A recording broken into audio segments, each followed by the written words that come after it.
네, 성도 여러분, 하루 동안 평안하셨습니까? 2023년 3월 4일 토요일 새벽 기도회를 시작하겠습니다. 네, 오늘은 토론토에 눈 폭풍이 일어나서 미리 예고드린 대로 현장 예배가 아니라 온라인 예배를 드리게 되었습니다. 네, 바라기는 모든 성도님들께서 눈 피해가 없으시기를 원하고요. 또한 각별히 유의하셔서 오늘 하루를 건강하고 안전하게 보내시기를 바랍니다. 우리 함께 기도하시겠습니다. 하나님 아버지, 오늘도 우리에게 귀한 하루를 허락해 주셔서 참 감사드립니다. 주께서 주신 이 귀한 날에 오늘도 우리가 각자 처소에서 주의 말씀을 듣게 하시니 감사드립니다. 비록 눈이 많이 와서 우리가 얼굴을 맞대면서 예배 드릴 수는 없지만 성령께서 하나 되게 하시는 그 은혜를 기대하는 마음으로 각 처소에서 예배를 드립니다. 주님, 우리 예배 가운데 함께하여 주셔서 우리가 영과 진리로 주님께 예배 드릴 수 있도록 인도해 주시고 우리 모든 교우들을 주님께서 불꽃 같은 눈동자로 지켜주셔서 눈 피해가 없게 하시고 또한 오고 가는 길 안전사고 일어나지 않도록 주님께서 지켜주시옵소서. 또한 건강으로 염려하시는 분들의 마음을 주님께서 붙잡아 주시고 주님께서 함께 하심을 믿고 승리하실 수 있게 해 주시옵소서. 오늘도 우리 가운데 말씀하여 주시는 주님을 기대하면서 예배를 드립니다. 주님이 예배를 기쁘게 받아주시고 우리가 주님의 말씀 안에서 하나 되는 공동체로 더 굳건하게 세움받게 해 주시옵소서. 그렇게 하실 줄 믿고 이 모든 말씀 예수님의 이름으로 기도드립니다. 아멘. 네, 오늘 저희들에게 주신 하나님의 말씀은 미가서 4장 1절부터 13절까지 말씀입니다. 미가서 4장 1절부터 13절까지 말씀 봉독해 드립니다. 끝날에 이르러는 여호와의 전의 산이 산들의 꼭대기에 굳게 서며 작은 산들 위에 뛰어나고 민족들이 그리로 몰려갈 것이라. 곧 많은 이방 사람들이 가며 이르기를 오라 우리가 여호와의 산에 올라가서 야곱의 하나님의 전에 이르자. 그가 그의 도를 가지고 우리에게 가르치실 것이니라. 우리가 그의 길로 행하리라 하리니 이는 율법이 시온에서부터 나올 것이요 여호와의 말씀이 예루살렘에서부터 나올 것임이라. 그가 많은 민족들 사이에 이를 심판하시며 먼 곳 강한 이방 사람을 판결하시리니 우리가 그 칼을 쳐서 보습을 만들고 창을 쳐서 낫을 만들 것이며 이 나라와 저 나라가 다시는 칼을 들고 서로 치지 아니하며 다시는 전쟁을 연습하지 아니하고 각 사람이 자기 포도나무 아래와 자기 무화과나무 아래에 앉을 것이라. 그들을 두렵게 할 자가 없으리니 이는 만군의 여호와의 입이 이같이 말씀하셨습니다. 만민이 각각 자기의 신의 이름을 의지하여 행하되 오직 우리는 우리 하나님 여호와의 이름을 의지하여 영원히 행하리로다. 여호와께서 말씀하시되 그날에는 내가 저는 자를 모으며 쫓겨난 자와 내가 환난 받게 한 자를 모아 발을 저는 자는 남은 백성이 되게 하며 멀리 쫓겨났던 자들이 강한 나라가 되게 하고 나 여호와가 시온산에서 이제부터 영원까지 그들을 다스리라 하셨나니 너 양떼의 망대요 딸 시온의 산이요 이전 권능 곧 딸 예루살렘의 나라가 내게로 돌아오리라. 이제 내가 어찌하여 부르짖느냐? 너희 중에 왕이 없어졌고 내 모사가 죽었으므로 내가 해산하는 여인처럼 고통함이냐? 딸 시온이여 해산하는 여인처럼 힘들여 나올지어다. 이제 내가 성읍에서 나가서 들에 거주하며 또 바벨론까지 이르러 거기서 구원을 얻으리니 여호와께서 거기서 너를 내 원수들의 손에서 속량하여 내시리라. 이제 많은 이방 사람들이 모여서 너를 치며 이르기를 시온이 더럽게 되며 그것을 우리 눈으로 바라보기를 원하노라 하거니와 그들이 여호와의 뜻을 알지 못하며 그의 계획을 깨닫지 못한 것이라. 여호와께서 곡식단을 타작마당에 모음같이 그들을 모으셨나니 딸 시온이여 일어나서 칠지어다. 내가 내 뿔을 무쇠 같게 하며 내 굽을 녹 같게 하리니 내가 여러 백성을 쳐서 깨뜨릴 것이라. 내가 그들의 탈취물을 구별하여 여호와께 드리며 그들의 재물을 온 땅에 주께 돌리리라. 아멘. 네, 참 좋으신 우리 주님의 크신 은총이 우리 토론토 한인장로교회 모든 분들에게 오늘도 함께 하시기를 주님의 이름으로 축복합니다. 네, 앞서 말씀드린 대로 오늘은 토론토에 눈 폭풍주의보가 발령돼서요. 많은 눈이 내리기 때문에 오늘은 현장 예배 대신에 온라인으로 새벽 기도의 시간을 갖습니다. 네, 바라기는 우리 모든 성도님께서 눈 피해 없으시길 바라고요.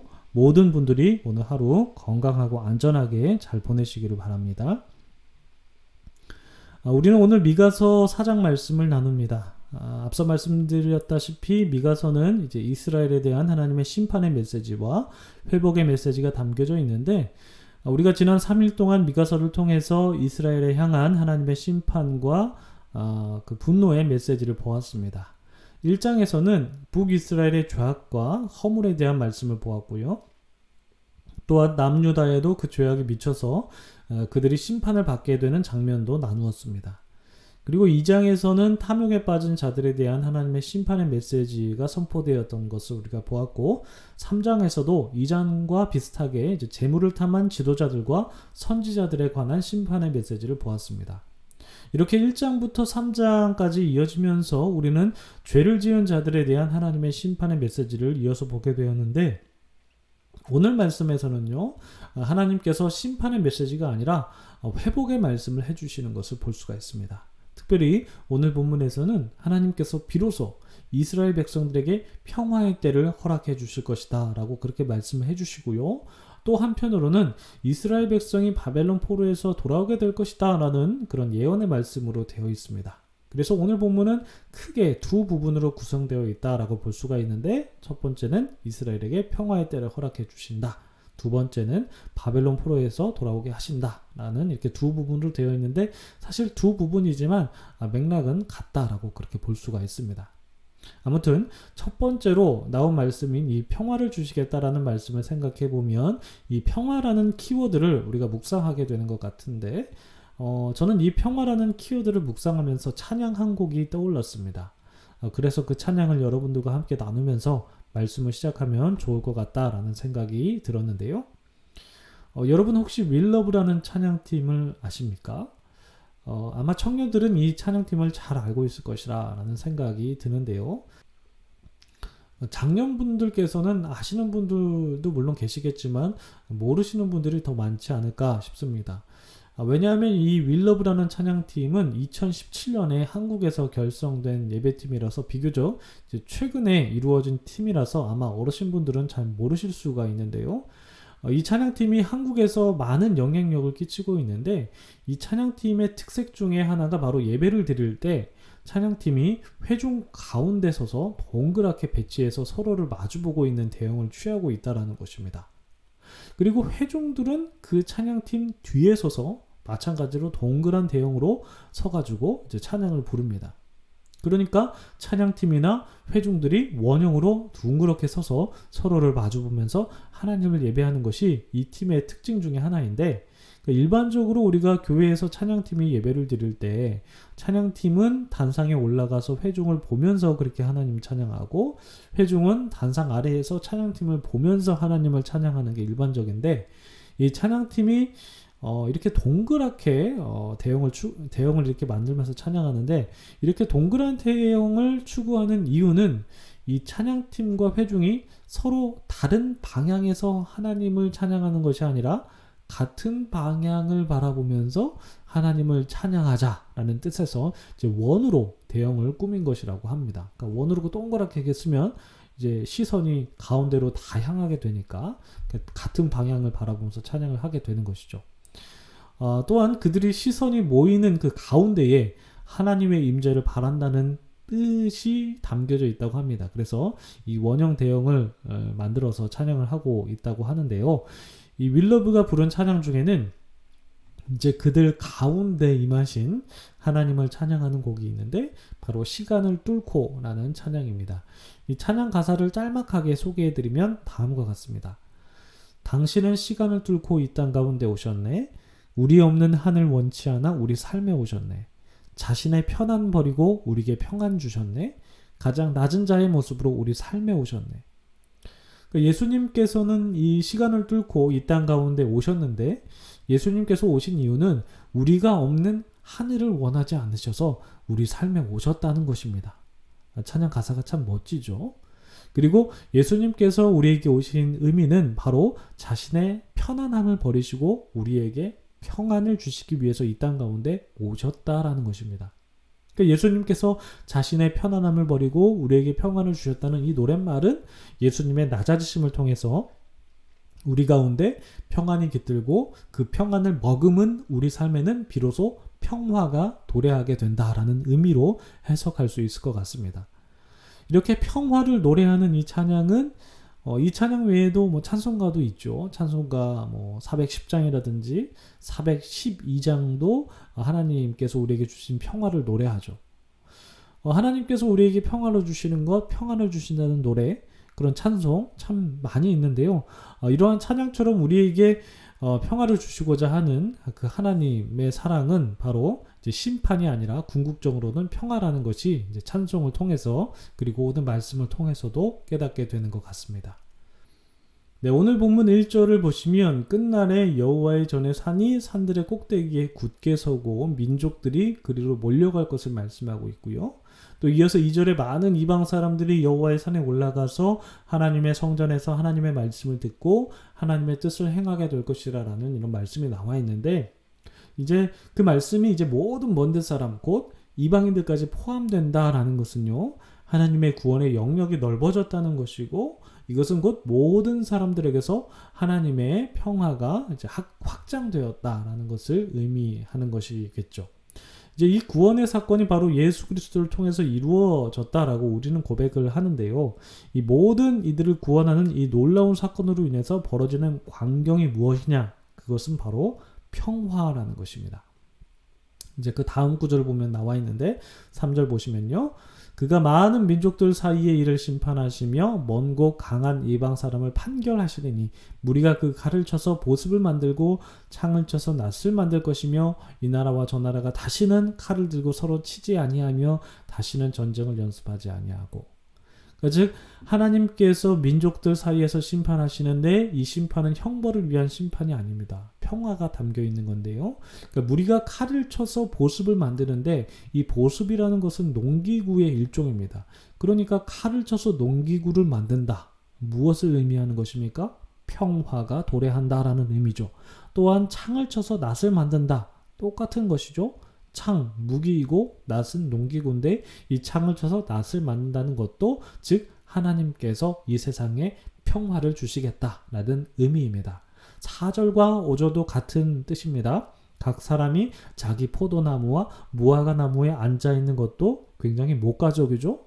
평화로운 상태를 나타내는 것이고 또한 하나님 여호와의 이름을 의지하는 자의 영원성에 대해서도 이어서 말씀하고 있는데 이 말씀도 하나님께서 마지막 날에 이 땅 가운데 평화와 안식을 허락해 주신다는 그런 뜻이 담겨져 있습니다. 이렇게 하나님께서는 평화를 주시는 분이신데요.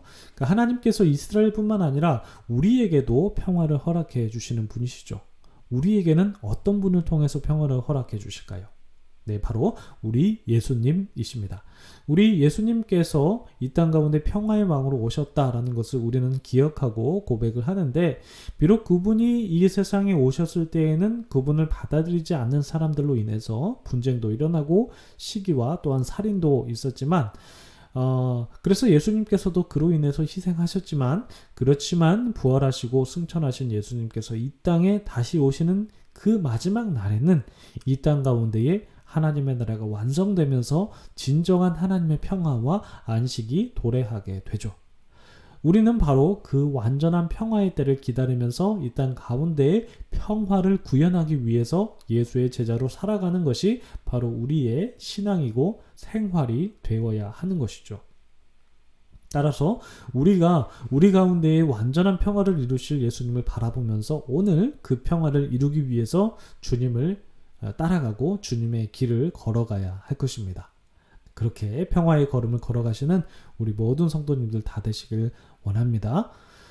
네, 그리고 6절부터는 다른 배경의 말씀이 좀 이어지고 있는데 6절 이하에 기록된 말씀은 이제 현실의 삶에서 배제당했던 자들, 뭐 전원자들이라든지 환난 받는 자들을 하나님께서 다 모아주실 것이고 이들을 품으시고 다스리시겠다라고 말씀을 해주십니다. 학자들은 이 말씀이 바벨론 포로들이 돌아오게 될 것이다. 이제 고향으로 돌아오게 될 것이다라는 그런 뜻이 담겨져 있다라고 해석을 하는데요. 왜냐하면 이 다리 저는 자와 흩어진 양떼를 모은다는 이 표현이 이사야 40장 1절부터 11절에 나오는 말씀과 비슷하기 때문이라고 보는데 이 이사야 40장 초반부의 말씀이 바로 바벨론 포로 귀환에 관한 말씀이기 때문입니다. 그러니까 연관성이 있다라는 것이죠. 따라서 하나님께서 이 바벨론의 포로로 잡혀있던 이스라엘 백성들을 귀환시키고 그들에게 회복의 은총을 허락해 주겠다는 이 말씀을 하나님께서 미가 선지자를 통해서도 말씀을 해주신다라는 것이죠. 그러니까 9절 이하에도 하나님께서 이스라엘 백성들을 회복해 주시겠다라는 말씀이 이어지는데 이제 10절에서는 하나님께서 바벨론에 있는 백성들을 속량할 것이라는 구원의 메시지를 보다 명확하게 해주시고 계십니다. 그런데요, 그렇지만 이러한 하나님의 뜻을 알지 못하는 사람들이 있는데 그런 사람들은 지금 현실의 어려움에 놓인 이스라엘 백성들을 조롱하면서 비웃을 것입니다. 그러나 하나님께서는 그렇게 비웃는 자들은 하나님의 뜻을 알지 못하는 것이다 라고 말씀하시면서 그들이 보란듯이 하나님께서는 이스라엘 백성들을 위로하시고 흩어진 이스라엘 백성들을 다 모아주심으로써 다른 나라들보다 강하게 해주실 것을 약속하고 계십니다. 그런데 이런 일이 그냥 일어나는 것은 아니죠. 이러한 하나님의 구원 사건이 있기 전에는 이스라엘 백성이 마치 해산하는 임산부처럼 아파하고 힘들어하는 고생을 반드시 겪게 될 것이다 라고 말씀하시는데 그 임산부가 그 해산의 고통 뒤에 아이를 품에 안게 되면 그 고통의 순간을 잊게 되듯이 이스라엘 백성들도 포로 생활 가운데 힘든 시간들을 물론 겪었겠지만 그들이 구원의 사건을 경험하게 되면 그 순간에 그동안에 겪은 여러 아픔의 시간들이 눈 녹듯이 사라지게 되는 것을 경험하게 될 것이다 라고 말씀하시고 또한 그럼으로써 더욱더 강한 백성들로서 성장하는 모습을 갖추게 된다는 것이죠. 지난번 이제 제가 신 목사님하고 함께 어떤 권사님 댁에 신방한 적이 있었는데요. 이제 연세가 지긋하신 권사님께서 하신 말씀 중에서 이제 좋은 말씀들 여러 마디 해주셨는데 이제 그 중에서 기억에 남는 한 말씀은 이제 권사님께서 말씀하시기를 이제 모름지기 사람은 고생하는 시간이 있어야죠. 반드시 발전하게 된다라는 그런 뉘앙스의 말씀을 해주셨는데요. 사실 이런 말씀은 사실 뭐 누구나 할 수 있는 말이겠지만 근데 누구나 할 수 있는 말도 어떤 분이 하시느냐에 따라서 그 말의 느낌이 참 달라지는 것 같습니다. 그러니까 이민 생활의 고달픔을 겪어오시고 지금은 이제 평안한 삶을 살고 계신 그 권사님께서 그 말씀을 해주셨을 때는 이제 그 말이 어떻게 보면 흔한 말이지만 그렇지만 그 말이 절대 가볍게 들리는 것이 아니라 정말 삶이 묻어나는 교훈으로 제게 그 말이 다가왔었습니다. 네, 그렇습니다. 고생하는 시간이 있어야 사람도 공동체도 나라도 발전하게 되는 것이겠죠. 우리나라도 아픔의 시간을 딛고 지금의 대한민국이 될 수 있었던 것이고 우리 공동체도 아픔의 순간들을 딛고 좋은 날을 맞이한 경험이 있고 또한 우리 개인적으로도 그런 순간들이 많이 있었을 것이다 라고 생각을 합니다.